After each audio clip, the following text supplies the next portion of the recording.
কক্সবাজারের উখিয়ার ক্যাম্প 11 রাতে খাবার খেয়ে ঘুমিয়ে পড়েন আব্দুর রাজ্জাকের পরিবারের 5 সদস্য। তখন ভারী বৃষ্টিপাত হচ্ছে। এক পর্যায়ে পাহাড় ধসে মাটি চাপা পড়েন 5 জনই। চিৎকারে স্থানীয় রোহিঙ্গারা দ্রুত এগিয়ে এসে মাটি কুড়ে 4 জনের মরদেহ উদ্ধার করেন। জীবিত একজনকে নেওয়া হয় হাসপাতালে।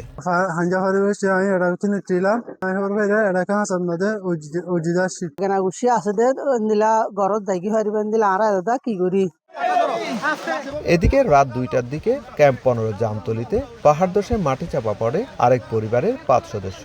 খবর পাওয়া মাত্র ঘটনাস্থলে ছুটে যায় ফায়ার সার্ভিস। পরে 3 ঘন্টার চেষ্টায় মাটি কুড়ে 5 জনকে উদ্ধার করলে তাদের মধ্যে স্বামী স্ত্রী ও শিশুসহ 3 জনের মৃত্যু হয়। 2 জনকে নেওয়া হয় হাসপাতালে। ক্যাম্পে আমাদের জানা মতে ডিএমসি মেম্বারদের তথ্য মতে ক্যাম্পে 11তে 4 জনের মৃত্যুর আমরা সংবাদ পেয়েছি।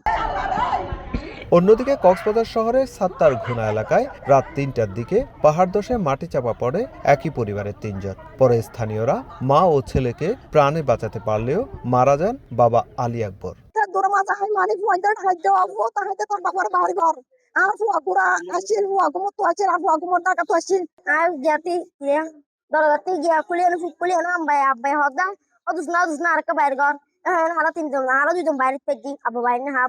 চব্বিশ ঘন্টায় কক্সবাজারে 250 মিলিমিটার বৃষ্টিপাত রেকর্ড করা হয়েছে। বৃষ্টি অব্যাহত থাকার সম্ভাবনা রয়েছে বলে জানিয়েছে আবহাওয়া অফিস।